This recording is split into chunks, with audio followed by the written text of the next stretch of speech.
A CEO? Yes. A double graduate of accounting and financial planning? Yes. A president and founder of a non-profit organization that's given $500,000 away? Yes. Was Nick going to have this wonderful, bountiful life of joy and peace and strength? Yes. Did I know that? No. Could I see that? No. But just because you can't see it now doesn't mean it's not there. You must have faith to believe in something you do not see yet. You must understand your worth and your value is not determined on your bank account or your achievements. Because at my funeral, they're not going to talk about my success. They're going to talk about who Nick was, not what he did. It's who you are that matters most. And if you don't know the first principle of your value, then you don't know who you are and what you're here to do. You can have arms and legs, but not know what to do with them. I today stand before you complete and lacking nothing. Why?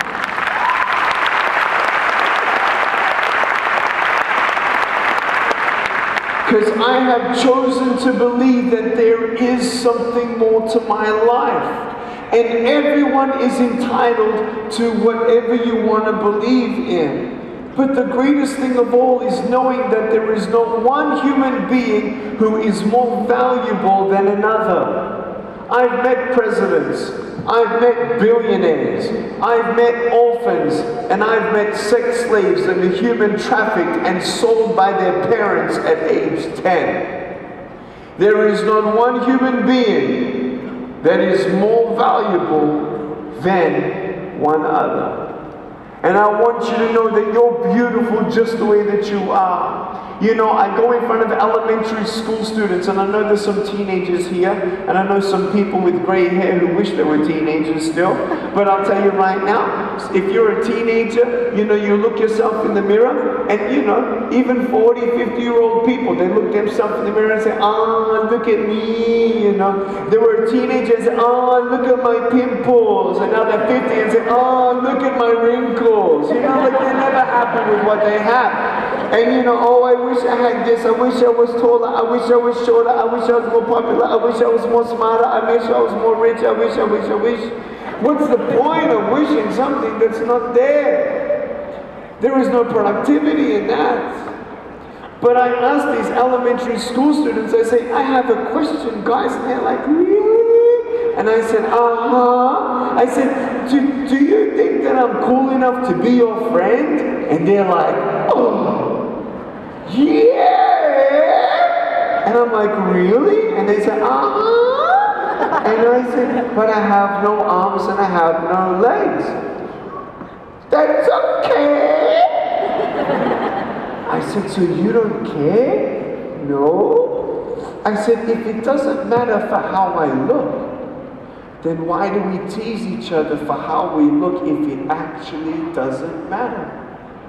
If it doesn't matter for how I look, then why are you so negative about how you look? Why do we stereotype people? Break that chain of lie and give yourself a chance.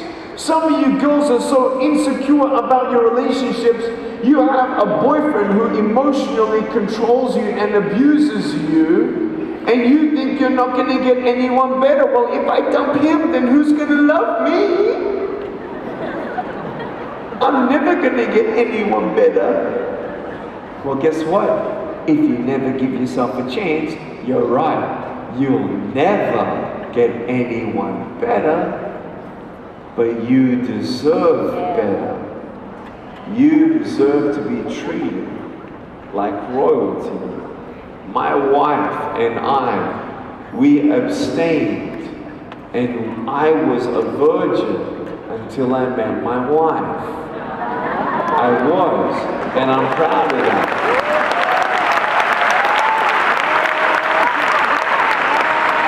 You know, when we look at ourselves, if we don't like ourselves and how we live, well then I need to live like someone else, you know? Like you look at your friends and they all swear and you're like, oh, it must be cool to swear, so now I'm gonna swear.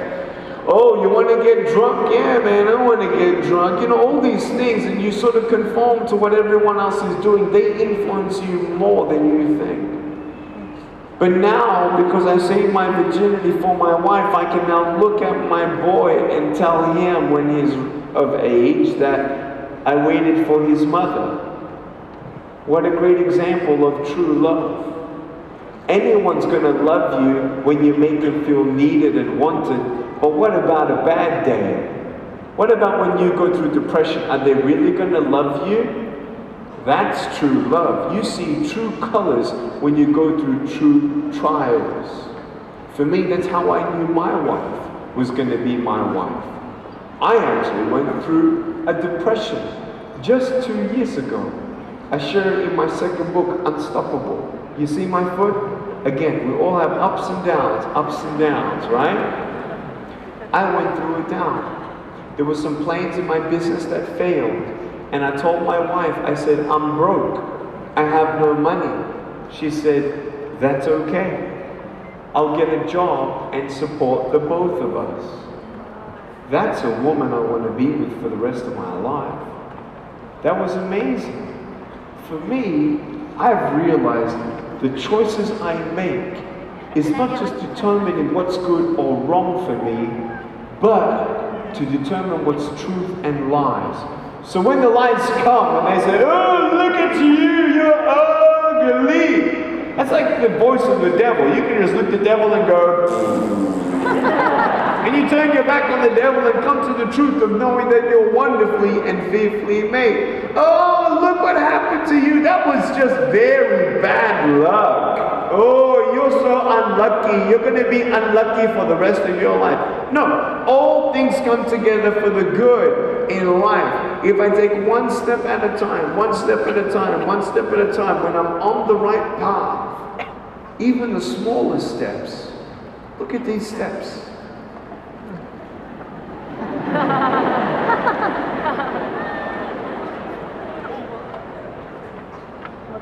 Are these big steps? No. But small steps in the right direction. That's a positive thing. Sometimes you fall down.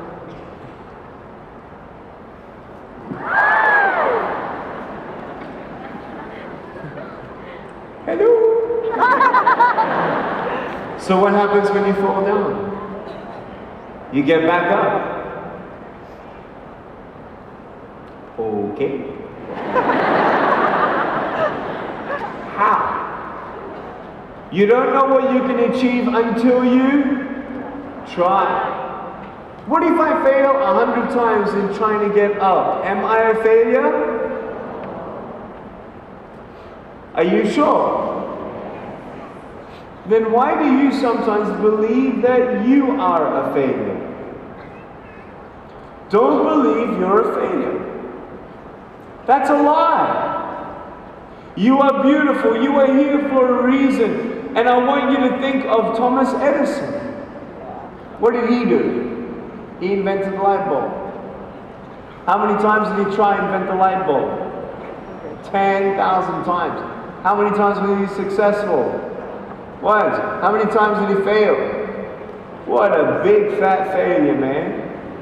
9,999 times he failed. You know what he said? I never failed 9,999 times. Now I know 9,999 ways in how not to make a light bulb. So point number one. Courage, not fear. Courage when you're afraid. Courage is not waiting until you are not afraid. Courage is when you do something even while you're afraid. Point number two, when you fail, try again. Point number three, failure equals education. Some failure costs more than others. I want you to never, ever, ever give up. There are 1 million people in this world every year who commit suicide. Don't give up. Keep on trying. If you have to let a dream die, let that dream die. If I never was a speaker, am I still Nick Vujicic? Yes. Am I still as valuable as a human being? Yes. Can I still be happy if I wasn't a speaker? Yes. So if you need to sometimes let a dream die, don't let that kill you. If one door closes, another door what? Opens. You must believe that then it wasn't meant to be. If it's meant to be, it's going to happen. And if not, then there is something better around the corner. I choose to believe that I will never be shortchanged when I give up.